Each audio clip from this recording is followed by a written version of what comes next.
Just being honest. Nothing but the truth, yeah. Nothing but the truth, yeah. Honesty, CJ, honesty. CJ, honesty. CJ, honesty. CJ, honesty. Just being honest. Nothing but the truth.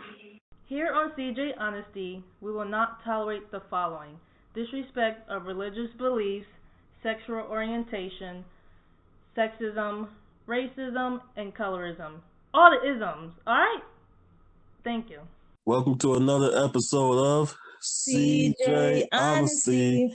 And on our last episode, episode 8, we had Pastor Tasha with us, and she was talking to us, having the sex talk, and we got all kind of good information according to the Bible on what we should be doing and how we should be doing things according to the relationship of a marriage and courting and sex before and after marriage.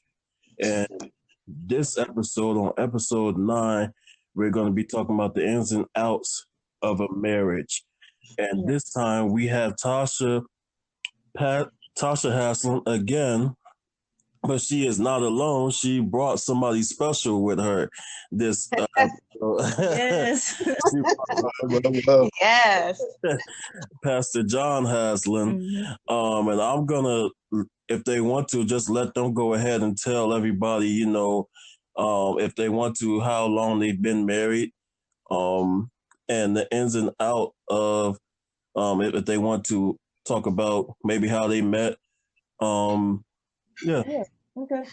Well, thank you so much. Thank you guys, both Jonathan and Christina. First and foremost, we want to thank you for the invitation, an opportunity to join this podcast. It's great when you get in on the early part of something that is just moving, and we see this thing just blowing up to great proportions and great things happening, and people are talking about CJ Honesty, and we're glad to be a part of it. Absolutely. And once again, kudos to you guys for always keeping the topics relevant and provocative, and your quest for truth. Again, I told you that before. I really appreciate that, and we're glad to be a part of the discussion. Yeah, so thanks again. So, they want the explanation of how we've been together. It's been what, 20 years. 20 years. Married 20 years. My goodness, we've been but together. knowing each other longer. Oh, we've been knowing each other longer than 20 years. But we've been together, married for 20 years, and have never looked back. And it has been such a blessing. And it's funny how what we call the providence of God just seems to work. How originally she is from Baltimore, and I am from Central and North Jersey. And you're South Baltimore is a whole different place. Hey, we'll talk about it. From South Baltimore, and we knew each other for about 10, 13 years. And it just so happens after I concluded a relationship that did not go well, we found ourselves actually at a social gathering that was supposed to take place among young people. And there were probably, 17 or 18 people that were supposed to get together. And we were all supposed to go out. We were all supposed to meet up. And when we got there, there were 2 cars. One was my car and one was her car. And it was actually after a wedding, right? Yeah, it was after a wedding. We were supposed to go out and have a good time. And we sat there and nobody showed up. So I got out of my car and I looked at her and she looked at me. We both put our hands up and said, wow, we wonder what's going on. So I said, let's wait, another 15, 20 minutes. Waited another 15, 20 minutes. Nobody showed up. So I asked her if she was hungry. She said she was. I said, so am I. I said, well, let's go and eat. And you can take it from there. The rest is history. The way to my heart was through my stomach. But we wound up taking a ride. I don't know if you guys know anything about Maryland, but there's a Route 83, and the foliage during that time is absolutely beautiful. And we just wound up taking a ride and just started enjoying the conversation with one another. And the next thing you knew, we were not in Maryland anymore. We were in Pennsylvania. Wow. So we were enjoying each other's company that much. So that kind of stimulated jump-started the relationship from that point on. Yeah, and it was nice. Mm-hmm. Again, it was it's interesting. Sometimes the individual that we believe God has for you can be right in your vicinity and right close to you, and you don't recognize it. And then I do believe in love at first sight, but this was appreciation at first sight. But Right. the love part came later. Literally after that ride, it was almost like the scales just kind of fell from our eyes, and we were like, "Wow, you're all right." Yeah, we were part of the same auxiliaries. We participated in the same outreach events. We were in the same home church for years, and just really never noticed each other. And like Pastor John was saying, it's just so important to steward over your character, steward over your activities, steward over your personhood while you are single, because you never know that Boaz or that Ruth might be right in your circle and you don't know it. Right. And so we were also practicing, it was a principle that I learned that while you're single, be faithful to the one that you'll ultimately end up with. Mm-hmm. Because oftentimes when you live haphazardly and wide open, you have a whole lot of baggage and a whole lot of stuff you have to climb over once you make a final decision, because you not steward the time of preparation the way that you should have. And so now you got the cleanup stuff that you just messed up. And I would say the way that the Lord kind of groomed me is to be prophetically committed. And so to conduct myself like I was with someone the entire time. And though I didn't have an actual physical mate or person of interest, my commitment to the Lord was primary. And then that eventually began to be reflected in my relationship with my now husband of 2 decades. Yeah. Amen. And I guess we can get into more of your questions if you would like, and it would answer a little bit more, because we could talk forever about that. About everything. But I think we wasn't growing. Yeah. Would give some insight into it. So fire away.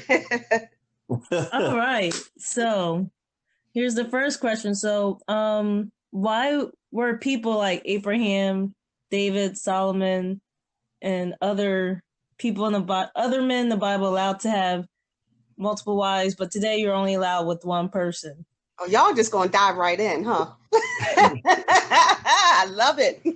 Well, this is definitely hot topic. Yeah, we're thinking about polygamy. A lot of people, monogamy. People our age, I guess, what do you call it, the millennials? Yeah. They're getting into stuff where you're saying I'm spiritual and things like that, and now they're getting back into being polygamous and everything like that. So that's pretty kind of a hot thing right now. So we just wanted to, and then you got a lot of Christians now that are getting to it and saying they don't see the problem with it. So we want to have this question answered now from a biblical standpoint, because it's not a bash at anybody, but I mean, it's just to clear things up. Perspective on it. Establish a baseline. So for the baseline of our discussion, we look at the beginning. There's something in the Bible called the law of first mention. So if you want to know how God thought about something or his original plan or instructions, you find the first place that it occurred in the Bible, and that becomes your rule. That is the law of first mention. And so when we talk about that, we find in the book of Genesis that God made one man and he made one woman for each other. And then he said to be fruitful and to multiply. And we understand that as they began to multiply, God's plan at that time was to populate the earth. There came a point where he had to bring the law in. And, Paul talks about in the New Testament that where there is no law, there is no transgression. But the law is established, then transgression can occur. So in other words, God said at a certain point, I gave you the liberty to do that so that I could accomplish populating the earth. But he brought the law in, and he said that one man should be with one woman. They asked Jesus the question, is it law? What is it? Is it lawful to divorce? Mm-hmm. And he said it's not lawful. It was not meant to be right in the beginning, but it was allowed to be so for the hardness of your hearts. But then God brought in the law to bring understanding. So we liken it to this. I can walk across your grass all day. And, if there's no ordinance in that town, there's not a problem. But the moment that there's a sign that goes up and says no trespassing, or there's a town ordinance that says it's forbidden to walk on one another's grass, when I do so, then I am trespassing. Okay. So God allowed it to be so until he could accomplish the purpose of populating the earth to a certain degree. Then he brought in the law and said, these are the rules, because there were cruel things that were happening. And there's a whole plethora of things that we could talk about as relates to when an individual is in a relationship with more than one person at a time. The sanity challenges. Oh my God. There are consequences that go along with that. And in those times, the consequences mainly lied upon the woman and what she went through. It was a terrible, terrible time, and God did away with it. Yeah, and I would also add to that and say, just because there's a record of something in the Bible doesn't mean that it's endorsed. I think that some things were permitted, but as we have seen in the Bible with many things, I believe the will of God is progressive. And certain things are appropriate for certain times. But when he shows you a greater truth, then it's up to you and I to make sure that we align ourselves with that greater truth once greater understanding comes about. And like Pastor John was saying, it's the original plan and purpose of God that should prevail. Okay, so the purpose of that was basically to multiply at the beginning of humanity when God created it. And I would, go ahead. I'm sorry. Go ahead. And then once that was accomplished, and that's it, God was like, okay, that's you can't have any more. You can't be with more than one. You can't be with more than one person, right? That's pretty much what happened. Yeah. And so it was the early part of creation, and what he was doing. But once he began to establish what was going to happen in society, societal truths, and he began to lay out. When you look at the law, he dealt with everything from relationships to government, to spirituality. That's what the law encompassed, all of the whole man, shall we say. And I think, again, part of that original plan and purpose was to be a reflection of covenant. And even a lot of the examples that you see in the Bible where a man with multiple wives is mentioned, you'll notice that there's a lot of strife surrounding that relationship. There's a lot of turmoil. And oftentimes a lot of jealousy, a lot of unhealthy comparisons. So it's a lot of negativity surrounded by polygamy. And I think sometimes God allows us to experience certain things so that, just like Pastor John was saying, so then eventually we can see, again, the lack of benefit of that activity or that behavior. So you have the old covenant and you have the new covenant. You have the Old Testament and you have the New Testament. So I would say anybody that wants to stay sane, just stick with one. Yeah, it's enough just dealing with one person and their personality, dislikes, likes, all that. Absolutely. Definitely. So what do you guys think? Do you think that's something that should be reinstituted, or do you think we should go back to the Bible way? I think it should pretty much stay the Bible way because it leaves it. One person is, I think what Christina said, is hard enough to get to know the person and to spend time with that person.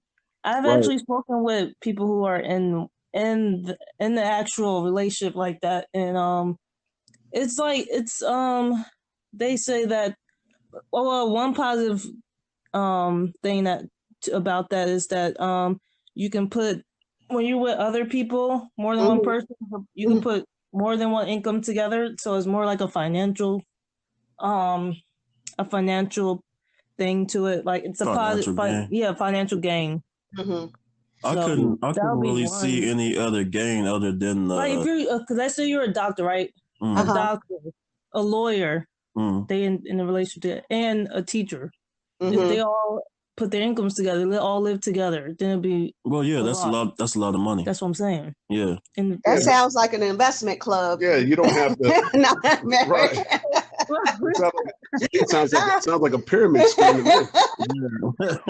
I mean, but they do have, and then some have kids together. Yeah, they do. I know they do. There's a whole lot that goes along with that too. It sounds like a daycare. I mean, honestly, what it sounds like to me is entanglement. I was going to say, I wanted to leave it alone. I definitely wanted to leave that alone. That speaks for itself.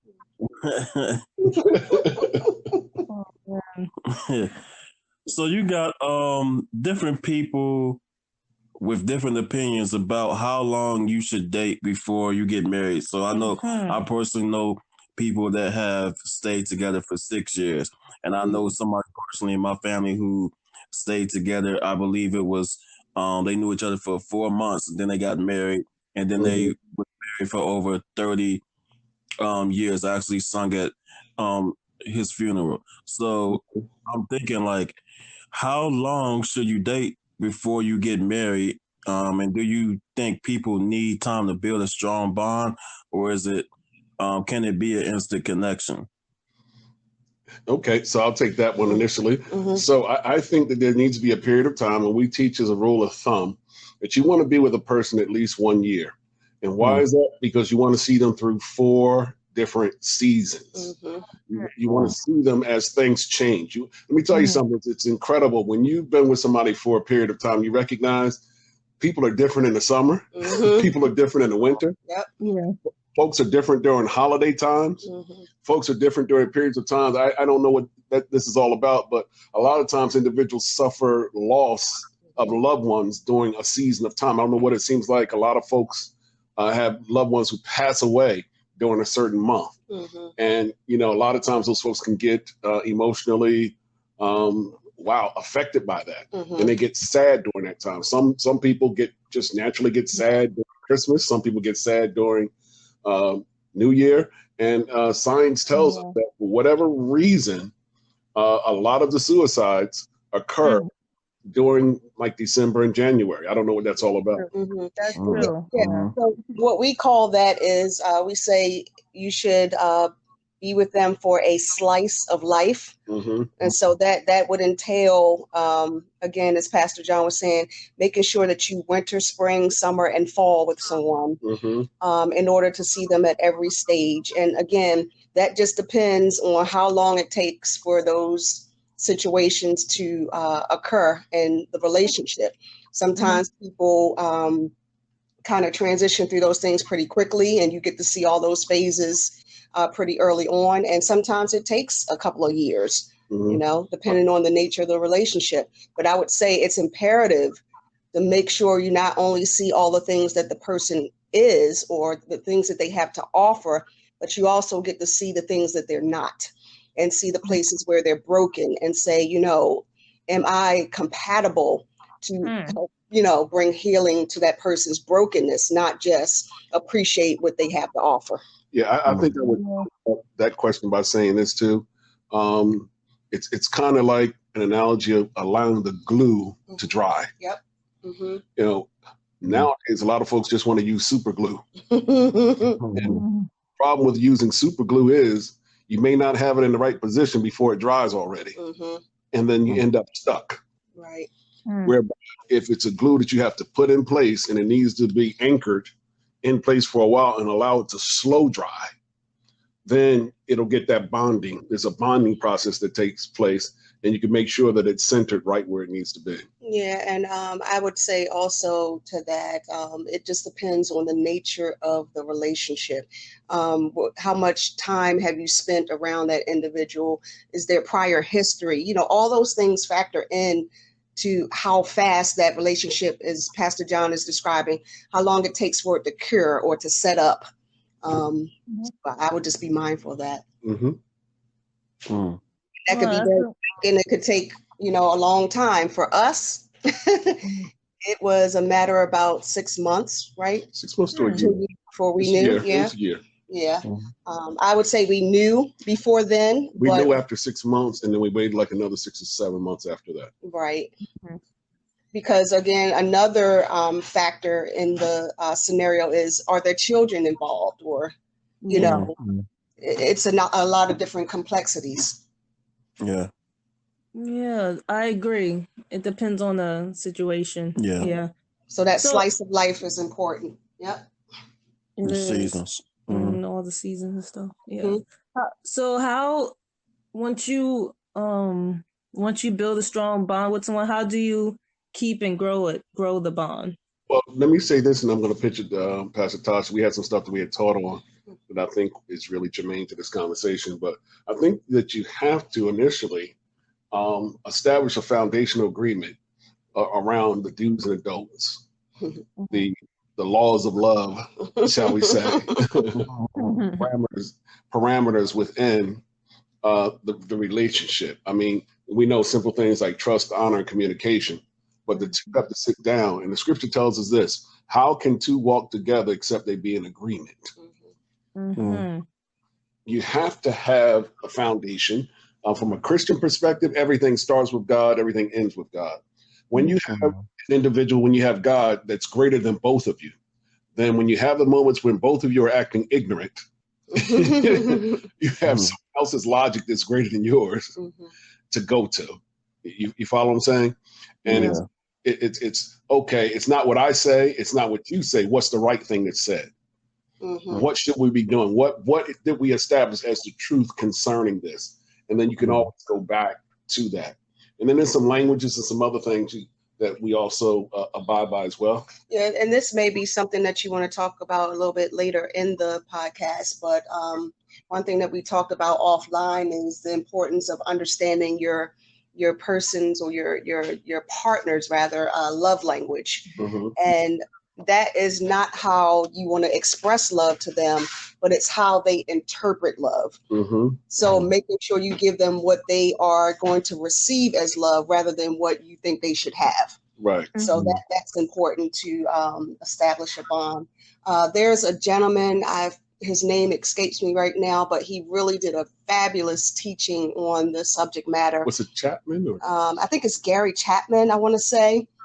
But it's about the 5 love languages, and it talks about how some individuals, they interpret love by the amount of gifts that they receive from their significant other. Some people interpret love by the amount of quality time that they have. Some people like to have acts of service, or we call them honeydews. Right. But by doing things for their spouse, that's how they interpret love. There's also people that got to have that physical touch in order to feel loved.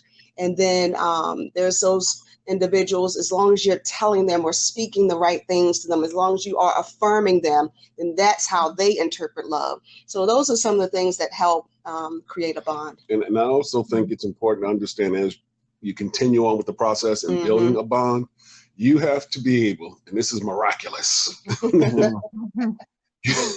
you have to get to the point where you understand what a person means, not just what they say. Right. I'll say that again. Yeah, and that's in every relationship, not just marriage relationships. You have to know what they mean, not what they say. Yeah. You have to understand, and I've taught for years, there's a reason why everyone acts the way that they do. So, for instance, you can have a woman, and particularly after she has children, I guess we'll talk about that a little bit later, things change. And if she's working, or if she's just a stay-at-home mom, either way, she's home, she's been going through her to-do list, she's been handling things. Let's just say she had to cook, she had to clean, she also worked, and then she came home and she's cooking dinner. Now the man is out, he's worked all day, he comes home, he's tired. But a man feels like when he comes home, oftentimes he's ready for a reward. He's ready to celebrate, no matter how bad the day was. Yeah, no matter how bad the day is for a man, sometimes there's some things you're just never too tired.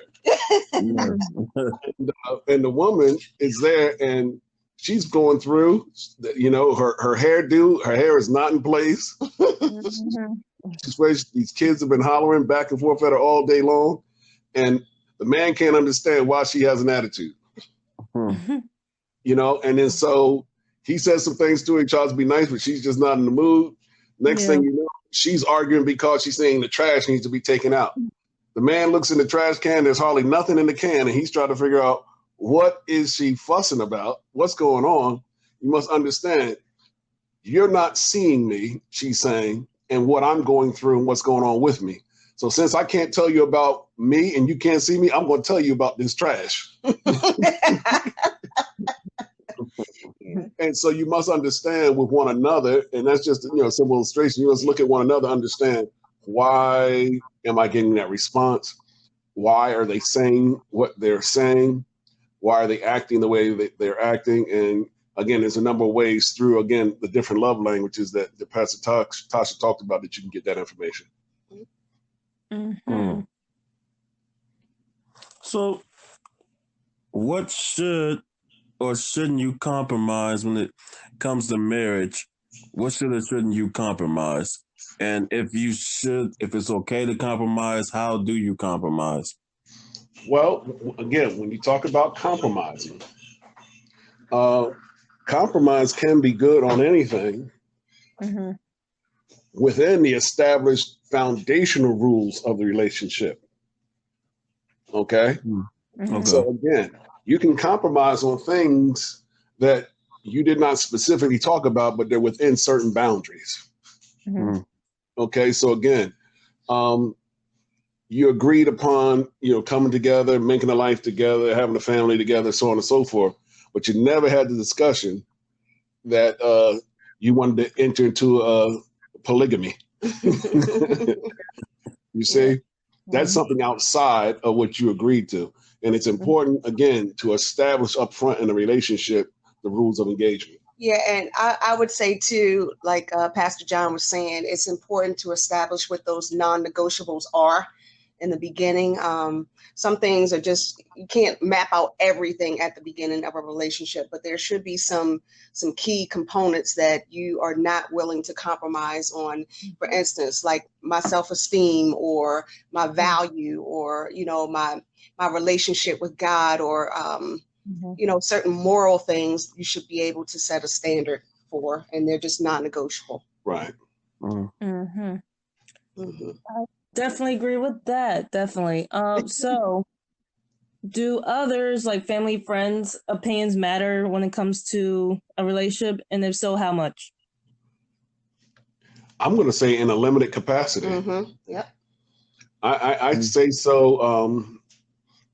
I disagree with some folks when they say, when I marry you, I'm not marrying your family. That's yes, not, you are. That's not true. Realistic. That's not reality.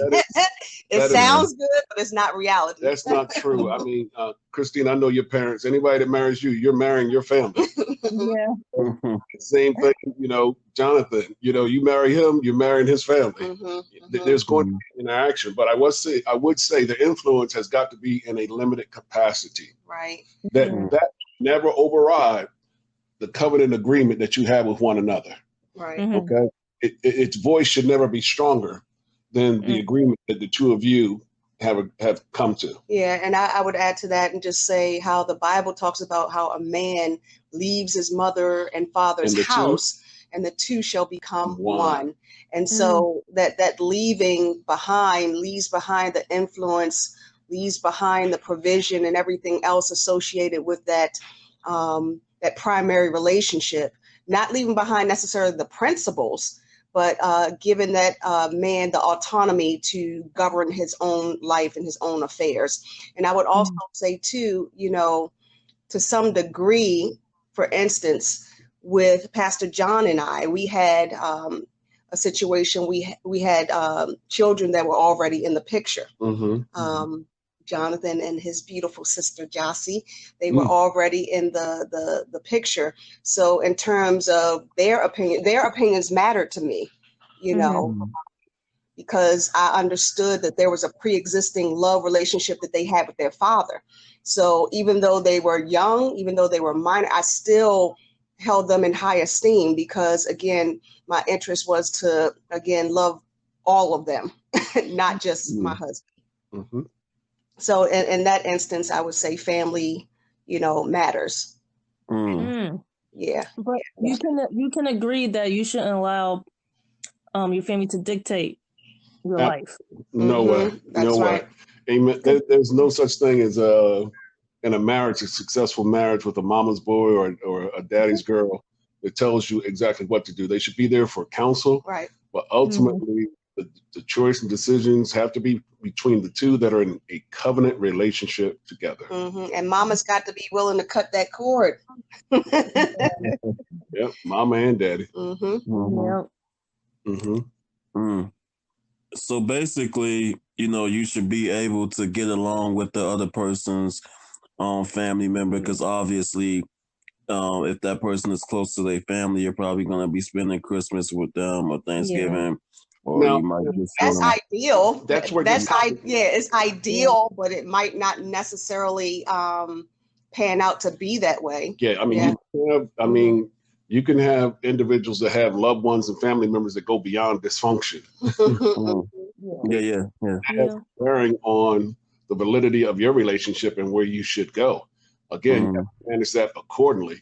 I think that in those cases, there has to be rules of engagement, whereas the male must be responsible for his side of the family and communication, particularly where it's difficult. And then the female has to be responsible for her side of the family and communication where it becomes difficult.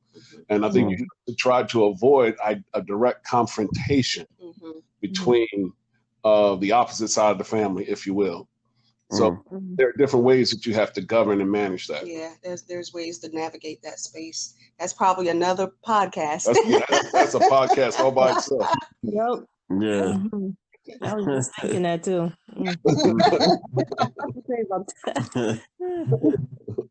So with that, do you believe that a man should still ask the father if the father is present nowadays in his woman's life?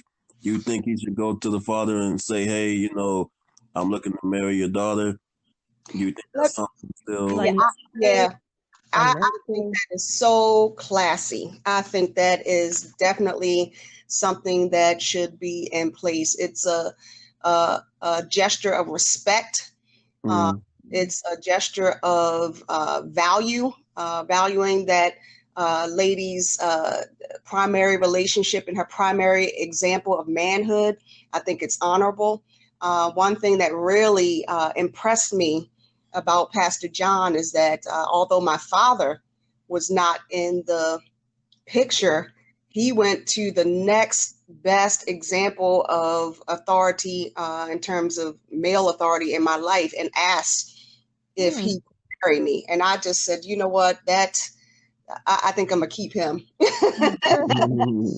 Again, it's showing that, I'm going to continue on the legacy of taking care of this woman. I understand that you have deposited, care and concern and provision and watching over this woman's life, but now I'm here to help facilitate that. Yeah. It's a classy gesture. I think it's absolutely necessary. And also all the things that Pastor Tasha just said, but also it's deliberate in terms of a transition that goes from dependence from a parental standpoint to partnership. Understanding now the dependence of the young lady may have been with the mom, the dad, or the family, but now you have to understand you're no longer the primary source. Now partnership between her and I in life. And that needs to be established. Again, that's part of those foundational parameters and truths that are set from the very beginning. And again, that's one of those biblical things that has kind of been erased by culture, where folks don't feel like that's necessary. You used to pay a dowry. Yeah. Used to actually pay a dowry for the hands of the daughter. And so that transition, again, occurred. It was something that was very official. And again, and I think it's very important. It's probably prudent at this point to state this, is that the institution of marriage is sacred. Okay, God meant for it to be sacred. And when you think of it as a sacred institution, institution, it changed a lot of things on the do's and the don'ts, on what you're going to compromise on and what you're not going to compromise on. And again, that's something that's a whole nother podcast. I don't want to get started on that. But the institution of marriage and relationship is considered sacred, not only from the vows, but the consummation of marriage, the breaking of the hymen and the flowing of the blood from the woman and the man in their intercourse. They're all supposed to be sacred moments. Yeah. And to pull on a thread from a previous question that you asked about families coming together, when you make a gesture like that, it really unifies family. I think you're asking, how much should family be involved? That is a very positive way where you can unite families and making sure that you handle that exchange well. So, how should a husband treat his wife and vice versa? Oh, that's loaded. You just gonna stop it right there? You just gonna end it like that? Besides the love language, that's about 5 podcasts right there. That's a series. Man, oh man. From a scriptural perspective, for the man, it talks about that a man should leave his father and mother, be joined to his wife. And it also talks about that we should treat our wife as Christ taught the church, or treated the church, and gave his life for it. When you are truly committed to a woman, it's your life that you're giving. It's not just your time. It's not just your money. It's not just your resources. It's your life now becomes shared, and you're laying your life down to make sure that the quality of life that your wife and your family has is that which is one that is of quality.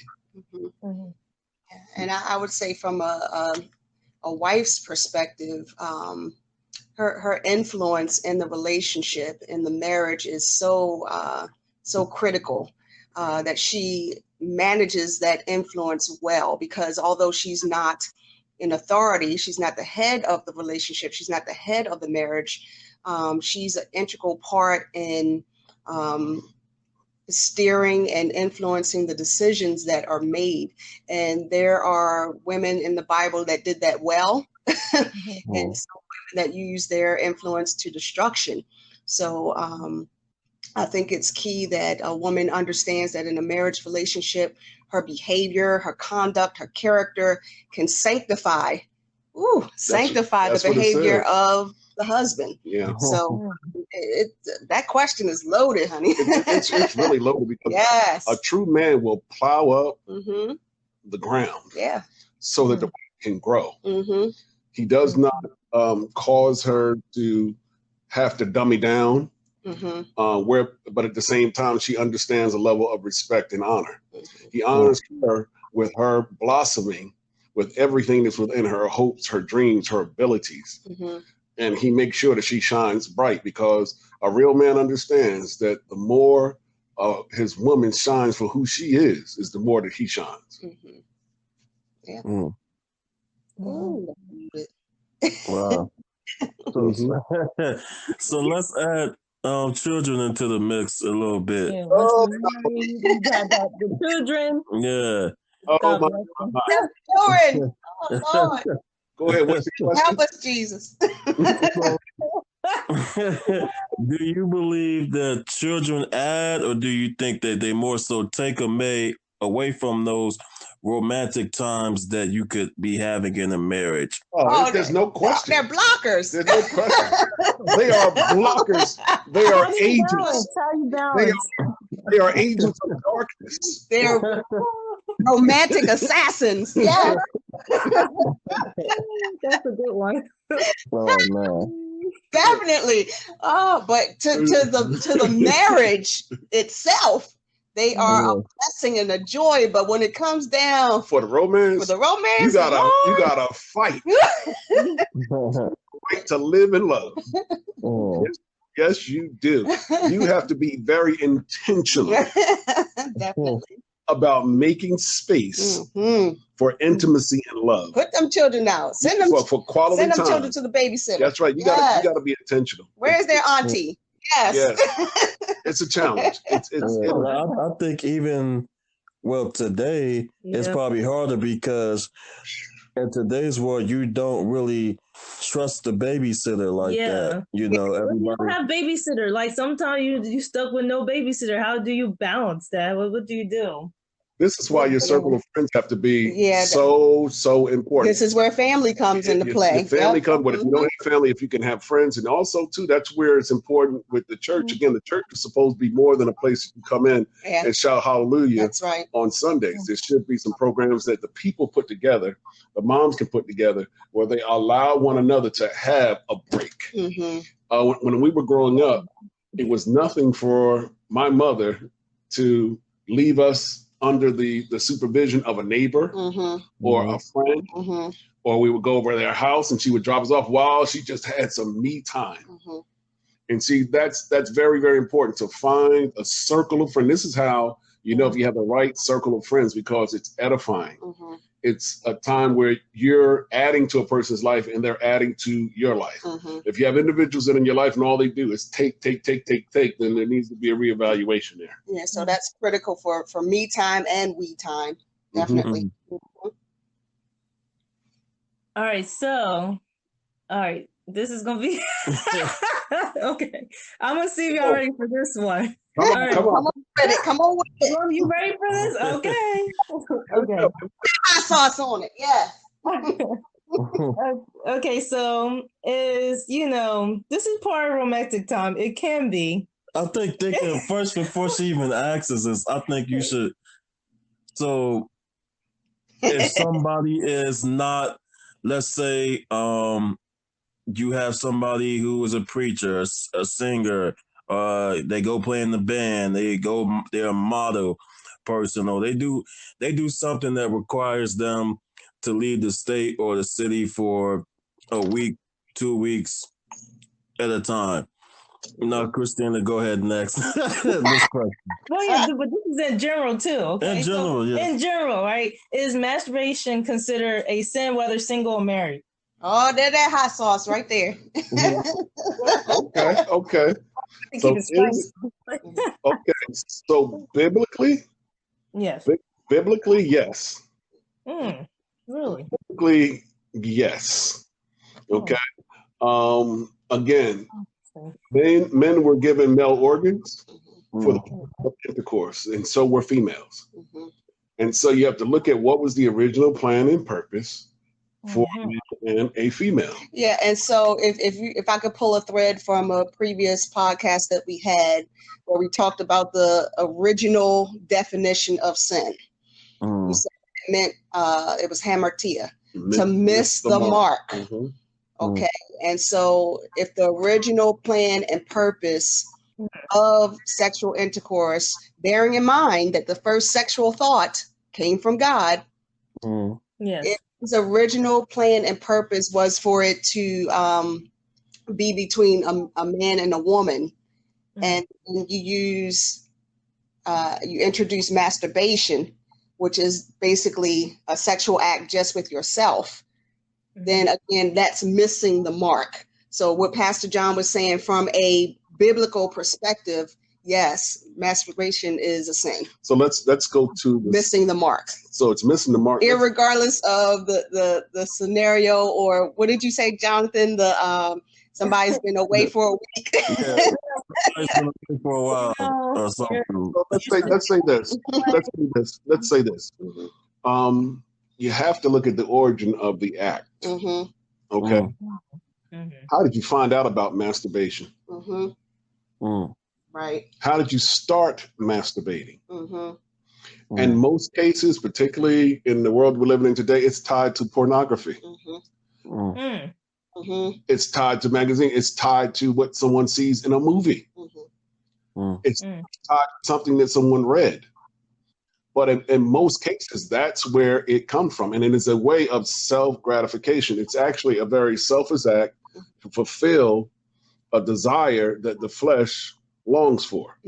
Well, where did that longing come from? Because again, you can't miss what you never had.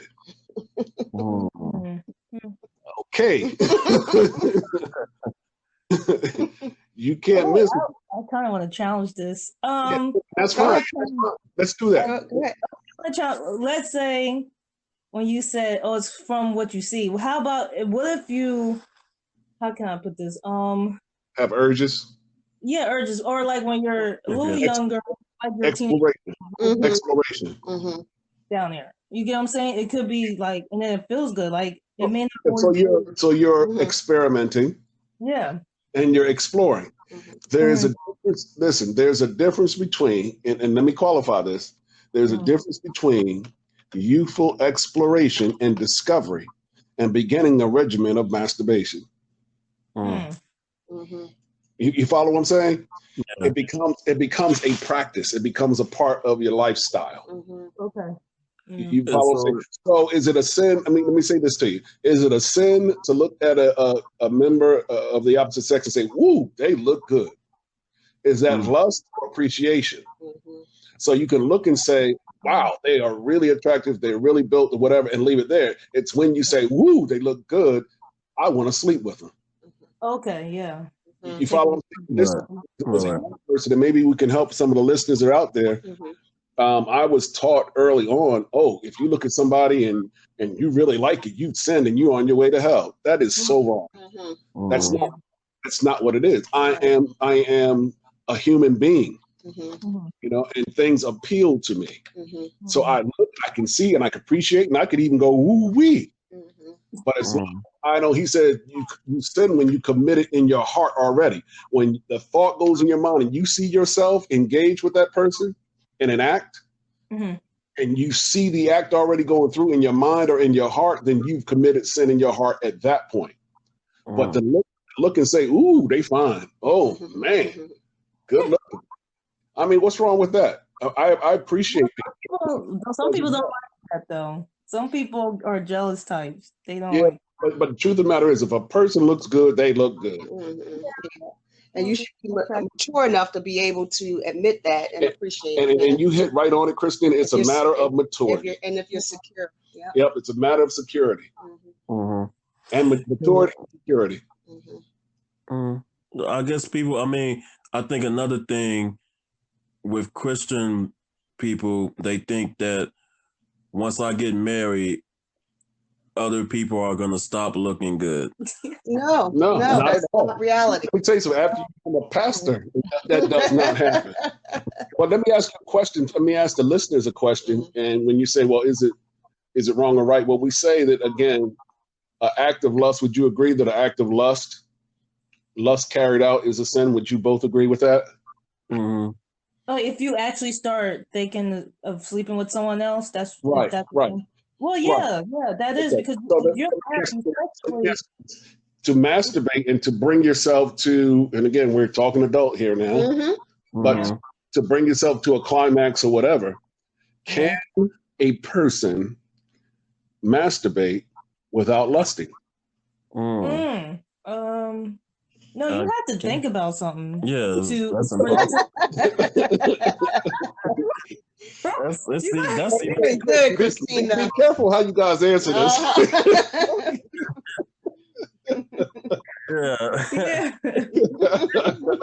I for one wouldn't know, Impossible. But no, you have to, Christina. I agree with you. I think the same way. You have to think on those things, and there's not just thoughts; there's imagery that comes along with it to get to a certain point. So again, the question is, can I masturbate without lusting? And then the question is, can I do it and never think about nothing and still be masturbating? So if you're not lusting anyone, you're masturbating, then it's fine. That's what you're getting at. If you can, but you can't though. But you can't do. If you could do it, and let me say this too. A lot of this conversation, a lot of what's done, let's just go right to the root of it. A lot of it it's because of pornography and the community. A lot of these conversations about it, it's something that nobody would even talk about, but now it's free and open and it's on the internet, and it used to be on movie reels and all kinds of stuff like that, and in magazines back in the day with Hustler and Playboy and all that stuff like that. That's when discussions started happening as well. And it progressed, and it became more of a rebellion and I'm going to do what I want to do with my body than it was whether it was right or wrong, or I'm just trying to satisfy myself. It became part of culture and society where people talk about it. And there's all kinds of street lingo to describe that act. Yeah, and I would just add that, again, the original plan and purpose for the sexual act in any capacity was to, one, the man giving himself wholly to the woman, and the woman wholly giving herself to the man. But when you masturbate, then you put your own self on the throne of your heart, and it's a selfish act. And again, I'll close it with this: it is supposed to be an act, a sacred act. The act of sex, in any way, is supposed to be sacred between one man and one woman, husband and wife, joined together and have become one. And in the Bible, for reference, actually, there was one man who actually spilled his seed on the ground and got killed. And God killed him. Took him out. Wow. Yeah. There's actually a story in there about, and where you can find it all in the Bible, about a man who actually spilled his seed on the ground and God killed him. Nah. It's quiet over there. It's quiet over there. Honesty. Wow. Somebody's probably quiet that's listening right now. Well, let me say to somebody who might be struggling with pornography or pornography, and you're trying to come out, and I think that when you do that, there is feelings that come with that: shame, depression. A lot of people think that get in a thing with pornography, and some people think it's just men, but it's women too that are addicted. If you look at pornography not just from, okay, I'm going to click on something and I'm going to aroused, don't as you're going to click on this and you're going to get aroused. Think of it as, okay, pornography doesn't just have this section that arouses me, but it also has other sections such as child pornography. Right. And if it has that, then why would you associate yourself with something that dark? I think that would help if you with anybody who is struggling with that, to kind of think of it in that way. And also, make sure you read your word. I'm sounding like the pastor now. No, but, fine. No. But make sure you read your word. Of course, you fast and you pray, and that's how you get yourself. That's how you get yourself out of there. And it'd be good to also have a support system if you have that support. It's accountability. Yeah, it's about accountability, definitely. I mean, there's so many things, Jonathan, and I can appreciate the point that you just gave. In a minute, we'll give you the scripture reference that we were talking about. But there's something else concerned, even from a scientific standpoint, that helps you understand the heart of God and what's sacred. Do you understand that with one ejaculation from a man, there's over 5 million seeds of semen that pass from the man to the woman? 5 million. Wow. 5 potentially million individuals that have a chance of coming into the world. Yeah. I mean, that's something that should not be taken lightly. And in a lot of cases, whether it be that or whether it be abortion, a lot of times individuals that had a purpose in the mind of God are aborted because they never get a chance to come into the world. Their life is ended. Yeah, and I would just add to that. I don't want to belabor the question, but also oftentimes when God tells us to abstain from something, it's not so that he can put us in a box to punish us, or keep something good from us, but it's to preserve us and to retain the value of what it is that he has planted on the inside of us. And I said that to say that in its context, God wants you to, be able to experience sex and all the beauty that he intended for you to have. But if there is a listener out there and they feel like, I've already engaged and, You know, it's not the end of the world. It's not the end of the world. He doesn't want to sentence you to perpetual shame and condemnation. Right. That's not his objective. And just like any other appetite that we would have, whether it be for drugs or any other addiction or anything like that, there is a way of escape. And I want to encourage somebody, and just like I shared on the previous podcast, we're speaking as individuals that were not born in swaddling clothes.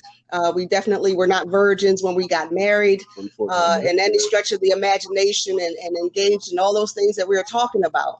But there is a power that is inherent in the name of Jesus, and that relationship that you have with him that is time enough for any addiction that anybody has.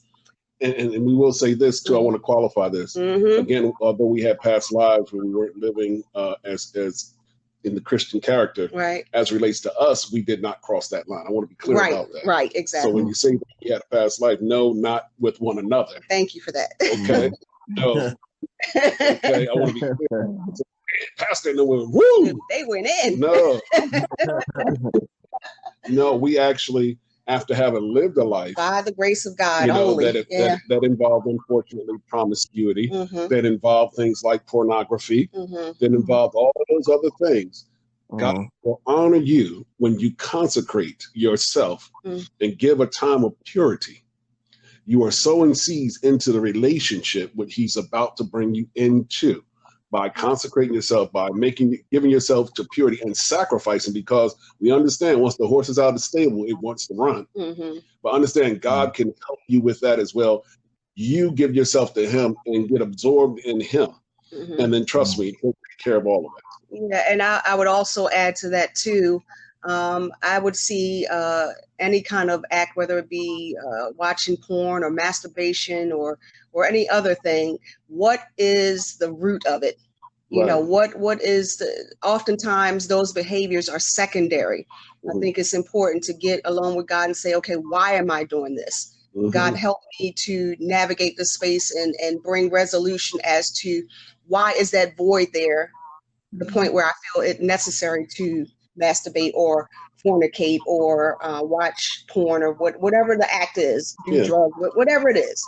And God is definitely, the Holy Spirit, Word of God says that the Word of God is sharper than any two-edged sword, is able to divide asunder between the bone and the marrow. So it can get to the very root of what the issue is. And I think that's more important than just stopping the behavior. And as relates to any type of deliverance or change of behavior in your walk in life or with God, understand there are things that happen instantaneously where it changes right on the spot, but then oftentimes it's a process. That's right. And you have to walk it out. And he gets you better. That's why he said, give us this day our daily bread. You to be led by him on a day-to-day basis, and you get better every day. So it may not come to a stop all at one time, and it may, you know, but you have to walk your own walk, and you have to live your own life and allow God to do the work in you. And again, if it's something where it is a process, that understand that there's a process that you commit to that brings about the character, the nature, and everything that he has for you in life that goes along with the work that you're putting in.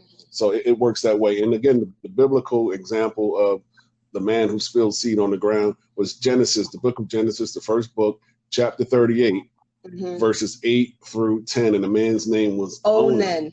Yeah, and he wouldn't sleep. Every time he went to sleep or came together, again, with the widowed sister-in-law that he was supposed to raise up children under, he would spill his seed on the ground, and it said it displeased God. And as a result of that, God took him up out of here.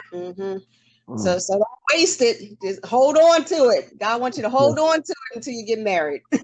There's a blessing. And listen, we can give you 20 reasons why we have been happily married for 20 years and we did not have sex before marriage. And so that's a whole nother podcast that we can have. Because it was not easy. No, it was not. It was not easy. Anybody tells you it is, and particularly when they have been active before, they are lying. They're lying.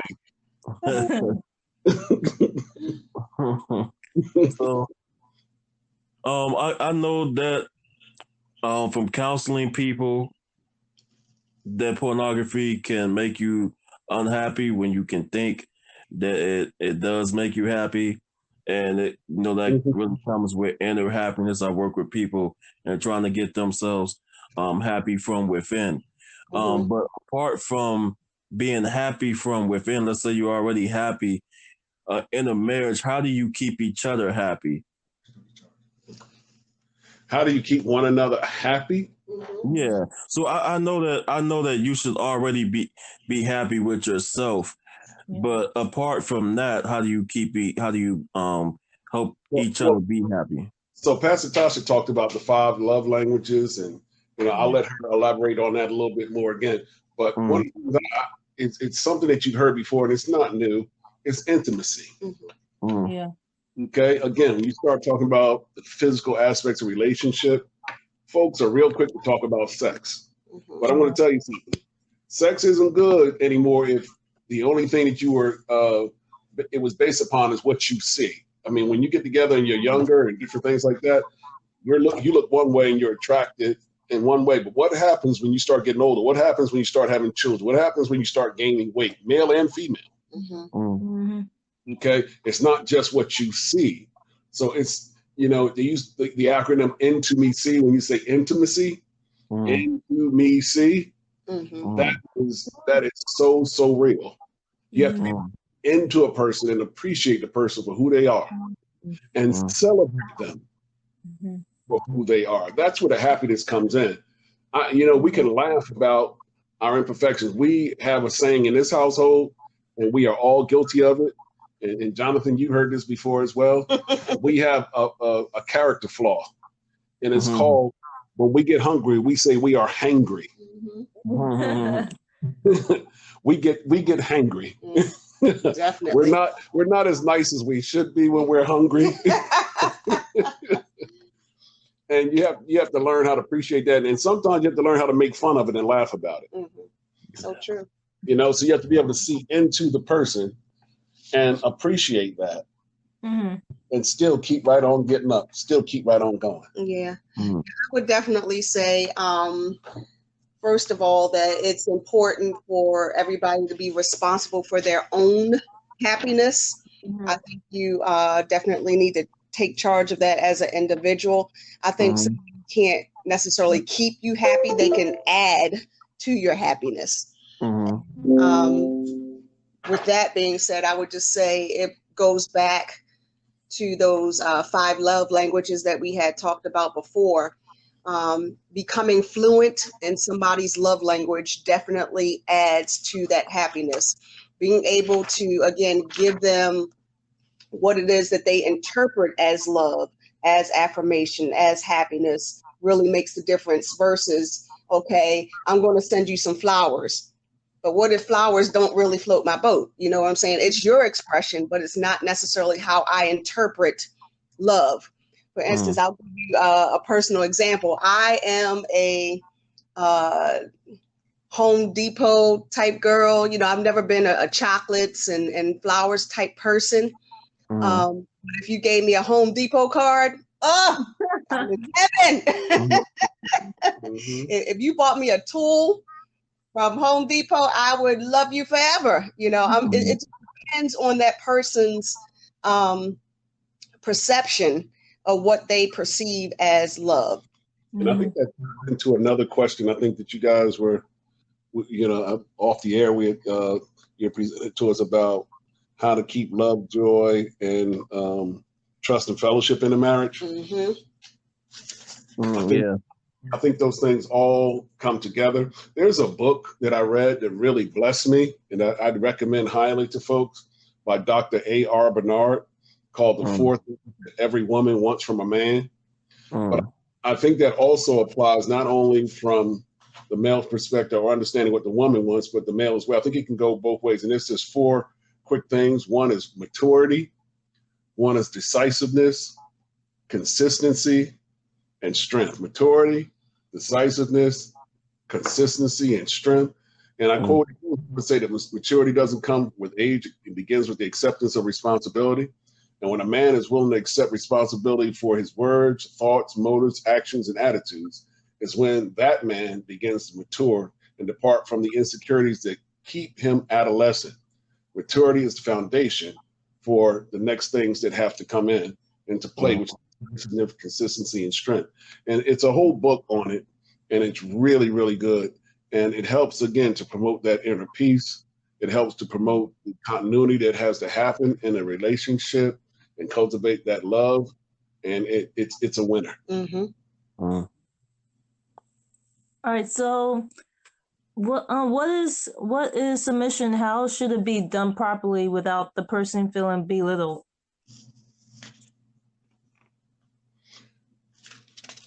How is submission? What is submission like? So I think I think that it's a case where, again, honor, respect, and communication really comes into play. Mm-hmm. Because I think when individuals fail to communicate properly, there's a misunderstanding, and then there's feelings that go behind that as well. And sometimes, sometimes individuals can come across as being harsh or abrasive, or even mean, if you will. In their mind, it's a sign of love and affection because they want the best for you. And they see what's in you, and they're trying to get the best out of you, and that's the only way they know how. Okay? But when you understand, again, the burden of communication lies upon the communicator. And so the communicator has to understand that I can't just talk the same way to everybody and get my point across. Right. Yeah. I have to understand what results I can get from, again, we have 4 children. All 4 are different. Some you can talk to, some need a spanking, some need to be put on punishment. One needs to have something taken away from them. And one you can just look at, and get them straight. It's totally different. But the end result, so you have to watch this. You can't be married to your methodology. That's right. You have to be married to what it takes to get the results. You got to be flexible and agile in your approach, definitely. So that's the thing. Your methodology, it's about result, not just your process. I can't be married to the fact that I'm going to show you who's in charge. That's right. And when you're I can't be married to the fact that I'm great. You need to be great. Get there. But it's got to be a place where you are building the person up and edifying them while honoring them and respecting them at the same time. Right. Okay. And again, how you communicate that is primary. And I would say also that submission is making your will secondary in exchange for making whoever is in leadership or authority, wherever the authority is, making their agenda primary. So we do that in our relationships with God, definitely on a regular basis. We can do that in ministry. We can do that also in our marriages as well. Wow. So with your past, when you get in these, you start liking somebody, or you feel like you're in love with somebody, or it's like right before even marriage. When should you talk about that baggage, or you might call it sins or mistakes? When should you tell that person? Like, should you tell them right before marriage? Or should you tell them right in the courting stage, like in the beginning or the middle? To answer that question, I think that it's when you get to a point where you have that comfort level, when you're in those seasons that you're seeing the person. Again, sharing your intimate details of your life isn't for everyone. If I think it all determines on where this relationship is going. There's some things that you don't need to know if we're not going anywhere. Right. Okay, but if it's determined that we're going someplace, then I need to exercise some candor. And I need to put all the cards on the table. Again, you need to be able, if you're a man, you need to be able to say, I wasn't always saved. And there is a possibility that it might be a little child or somebody, or a male or female John. That knocks on the door one day and says that your husband is my father. You need to be able to say, that's a real possibility. Right. Those are the things that you need to be able to put out there. Yeah, and I would say too, it takes a certain level of being comfortable with vulnerability. Mm-hmm. And I think particularly men are more cautious with this than females are. Yes. I think that men will test women with a small thing first and see what their response is before they expose or disclose something that's a deeper truth or a deeper challenge about themselves. And that goes back to what we were saying previously. It's important that we not just appreciate all that a person is and all the areas that they have it all together, but we can also navigate that space where they're broken and assess whether or not we can be part of that solution or part of that healing for that individual. That definitely is a challenge, because some people, even after they get married, it's like they're on it becomes like a perpetual first date. They never get to that point where they can really just let their hair down and expose who they are, and their marriage becomes a constant dating situation where they just want to only present the good things about themselves. Yeah.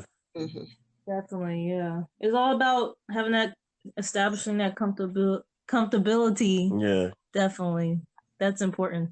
Because I just want to add, if you don't, like, people can't do that, you're not being yourself.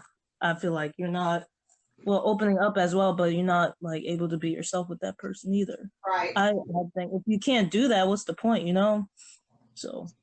Yeah, that's big. Yeah, it is.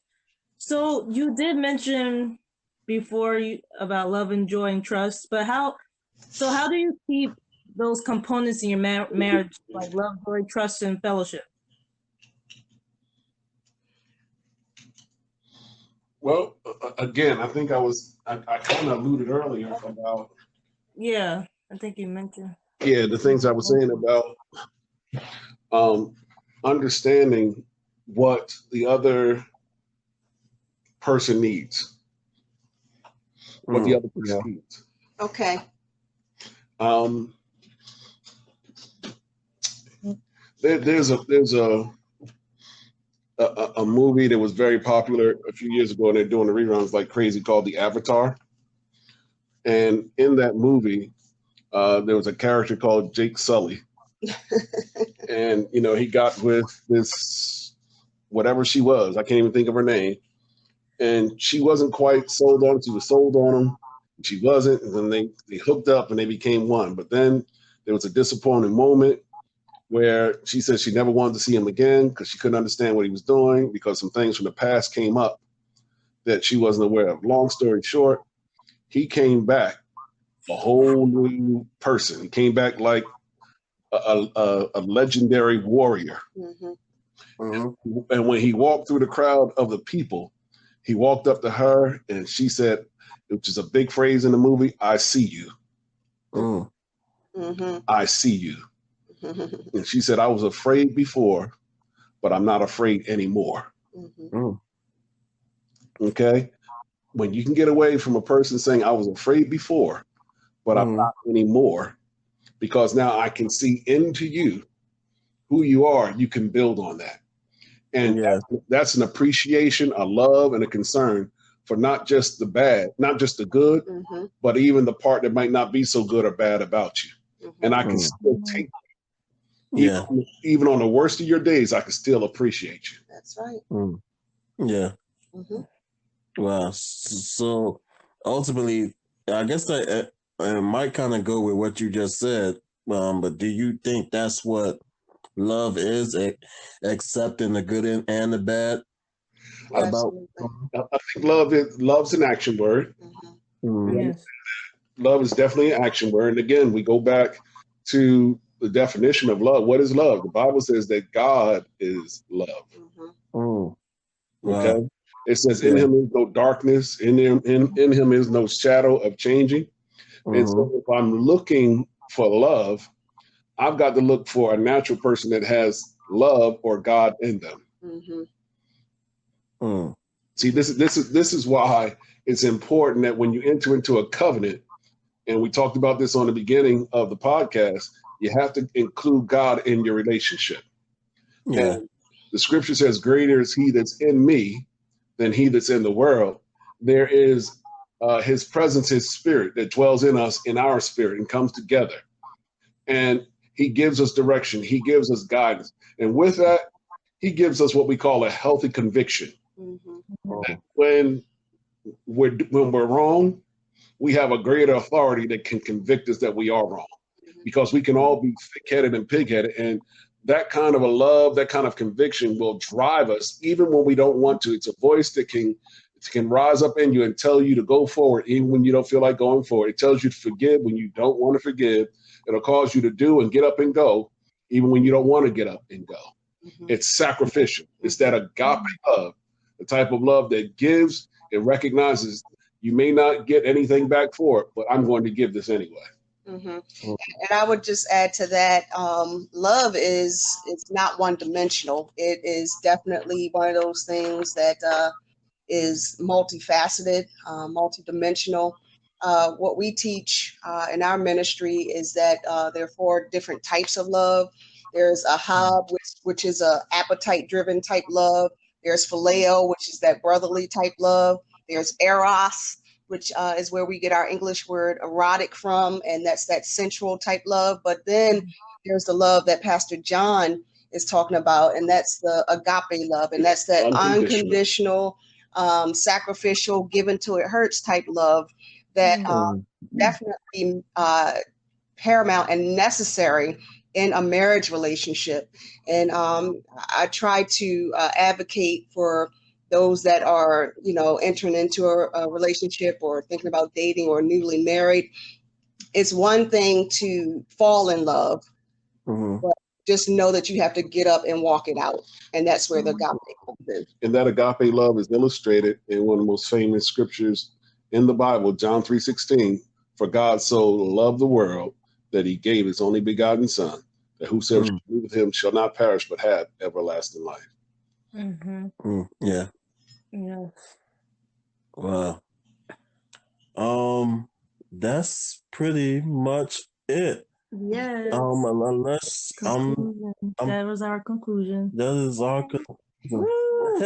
Well, I hope that it was our answers were as provocative as your questions were. Yes, you certainly both enjoyed conversation. Very wise. I learned a good amount. Good. Enjoyed being here. Thank you so much for the invitation. And again, salute to both of you for what you're doing on this podcast. You give a voice to individuals that have questions but don't know how to ask them.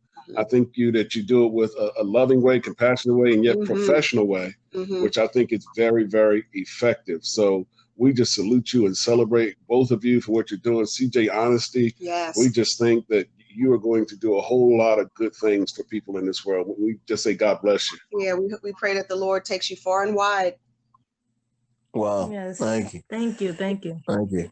We just want to say to anybody out there listening in the Jersey area, New Jersey area, we know that we're in the COVID-19 thing that we're in right now. Unfortunately. Yeah, but once everything opens back up, we do have I believe they still have a church that's in Canton, New Jersey, I believe will still be in the Kroc Center.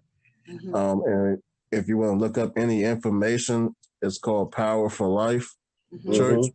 You can even get, if you have a laptop or a cell phone, if you want to join the Zoom meetings, you can look them up on Facebook. It's still the same name, Power for Life International Church, John and Tasha Haslon. So we want to thank you for you guys being on the show. You guys gave a whole lot of wisdom to people. I'm sure you answered a lot of questions that are not necessarily answered in a Sunday to Sunday church, but you gave a lot of answers to people who might have had those questions but never had them answered before. Thank you. We appreciate the opportunity. Good stuff. So this has been another episode of CJ Honesty.